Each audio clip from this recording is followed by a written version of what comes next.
o seguinte: se o Hamas sabia que não poderia vencer Israel, e não pode, do ponto de vista militar, né? O que ele esperava com aquele 7 de outubro? Betete, a questão no Oriente Médio ela vai se prolongar. Isso é praticamente certo. Né? O nível de intensidade do conflito vai ser determinado também pelo padrão da equação do marketing mundial. Observe bem, nós tivemos aquela primeira conversa no mês de outubro, né, falamos sobre esse assunto, e eu dizia o seguinte, eu dizia quanto à preocupação com Israel ter se colocado numa situação em que haveria uma campanha de marketing muito forte, né, desqualificando a sua reação. É o que nós estamos vendo no momento, inclusive teve já uma resolução do Conselho de Segurança da ONU, pedindo uma pausa humanitária, etc. Para Israel isso é muito complicado, porque ele está num momento de avanço terrestre, onde ele já controla pedaços importantes de Gaza, né? Inclusive adentrou a parte litorânea do porto, e ele sabe, segundo a sua inteligência, que qualquer pausa poderá ser usada pelo Hamas para melhorar a sua defesa, para fortificar a sua defesa ou mesmo fazer retirar ativos valiosos para eles ou equipamentos. Então, Israel não quer dar este tempo ao Hamas. Por outro lado, a opinião pública mundial, nós temos visto manifestações constantes e grandes na Europa, inclusive em frente ao Capitólio e em frente à Casa Branca, enfim, manifestações no mundo inteiro. Macron fez uma declaração que foi considerada infeliz pelo Netanyahu, né, falando na morte de crianças e idosos. Enfim, eu disse a vocês que numa guerra a primeira vítima é a verdade e depois são os civis. Ambos estão morrendo nesse conflito, como aconteceu também na Ucrânia. Isso é uma sequência natural que acontece, mas os riscos continuam. Os riscos de haver uma ampliação do conflito. O Hezbollah reagiu, mas não de uma forma massiva, reagiu mais com bombardeios de mísseis, etc. Né? O Irã falou muito, mas não se mexeu, parece estar aguardando um desgaste de Israel frente à opinião pública mundial. Isso não parece relevante, mas eu gostaria de salientar para todos que uma opinião pública desfavorável, e Israel está lutando muito para reverter qualquer onda nesse sentido. Israel tem bastante pessoas no Congresso americano e na mídia, né? Ele está lutando muito para reverter qualquer opinião desfavorável a ele, o que é natural, é normal. Okay? E ele precisa manter a opinião pública a seu favor. E, por outro lado, os árabes, muitos deles, o Catar, o Iraque, né? E o Irã, que é muçulmano xiita, né?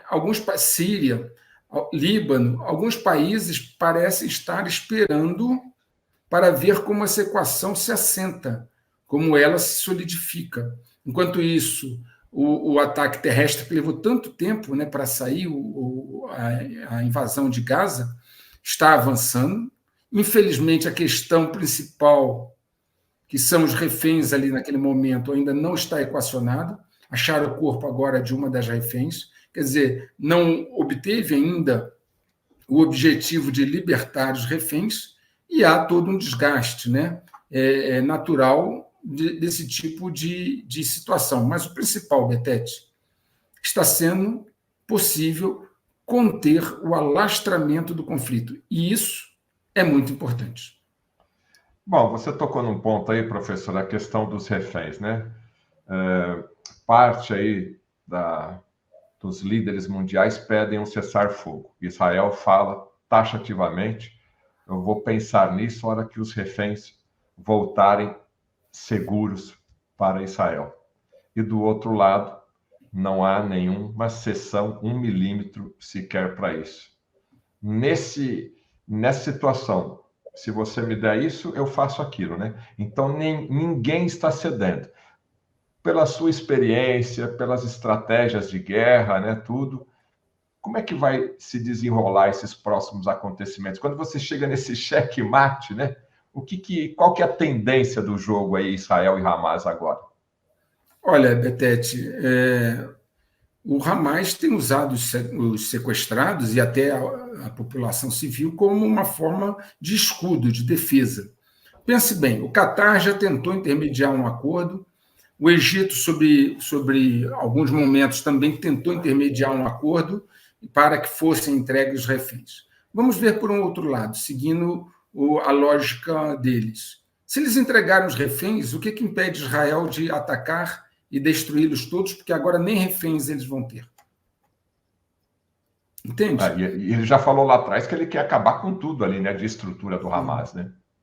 E, por outro lado, os líderes do Hamas já disseram que, se puderem, vão atacar uma segunda, uma terceira, uma quarta e uma quinta vez. Quer dizer, voltamos, então, àquele meu primeiro vídeo lá do canal 121, que eu falei desse assunto, e uma entrevista que eu dei aqui no seu canal, onde esse ódio muito antigo, que está sendo reciclado e revivido, né? Essa situação, lá no 121 eu falei desse assunto, né? E falei no 122. Tá certo? Nós lançamos também agora, Betete, a live 23, né, que já está, a live embaixo, exatamente, a live 23 que já está aí. Tá? É onde eu toquei também nesses assuntos dentro de uma visão macro, uma visão estratégica. Ok? Então, vocês têm aí a 23 que eu toco nesse assunto e faço uma digressão, também uma análise, uma apreciação sobre o momento atual. Então, voltando, Betete, se eles entregam os reféns, eles não têm nada para protegê-los. E ficariam eles e as forças de defesa de Israel cara a cara, e eles não têm, e eu falei isso também no início, eu falei aqui, que eles não têm a ilusão de que podem confrontar Israel do ponto de vista bélico. Né? Tanto que eu coloquei aqui já no seu canal um raciocínio, como lá desenvolvi esse raciocínio lá no meu canal, o seguinte: se o Hamas sabia que não poderia vencer Israel, e não pode, do ponto de vista militar, né? O que ele esperava com aquele 7 de outubro? Ora, obviamente, ele tentou atrair Israel para uma cilada, para uma armadilha, onde eu coloquei lá no 121 todos os motivos, no 121 e 122, ok? Na verdade, uma campanha de marketing.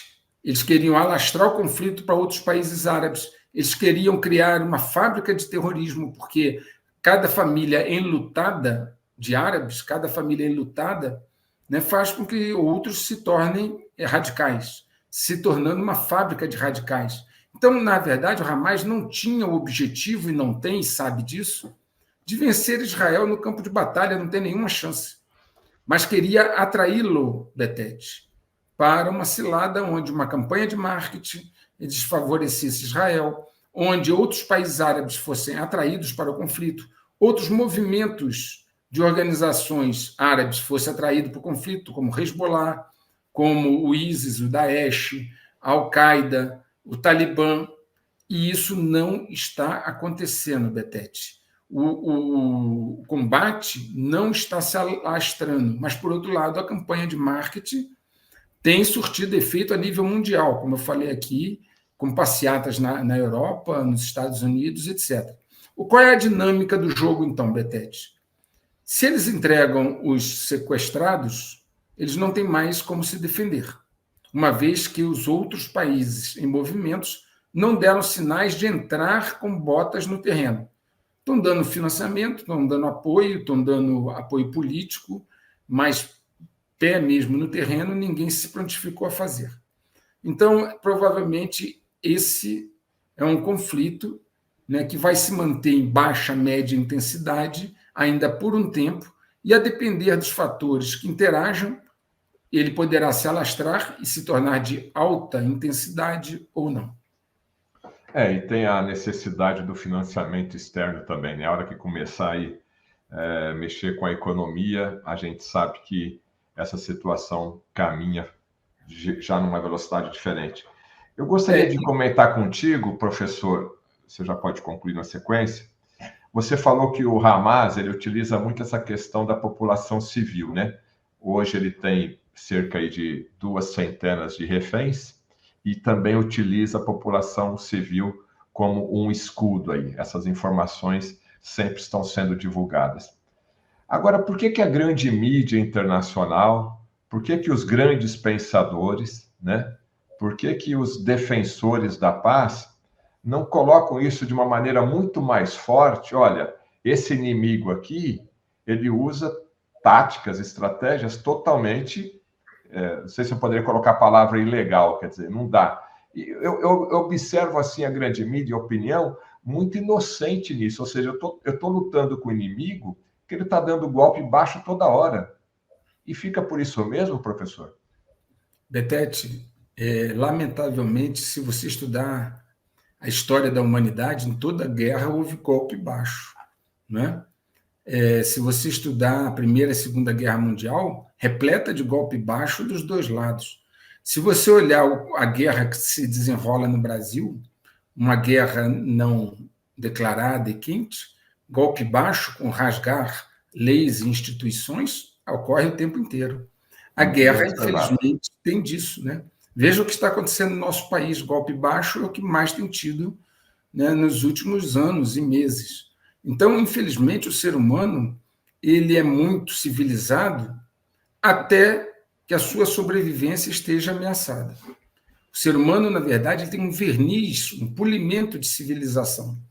Mas quando ele vai para situações extremas, onde ele se vê ameaçado, sua segurança, etc., todo esse polimento, se não houver uma coação, ele se desfaz. E no caso, em tela, né, que todos esses exemplos que eu estou dando, não há o poder coator.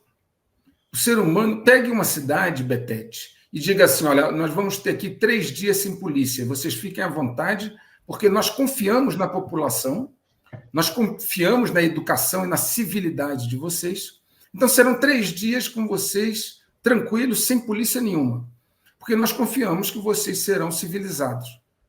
Você faria isso, Betete? Em qualquer cidade do mundo? Veja o que está acontecendo em São Francisco, certo? Onde foi, inclusive, né, na Califórnia, o encontro do Xi Jinping e do Biden. Muito bem. O ser humano tem um verniz, uma capinha de civilidade.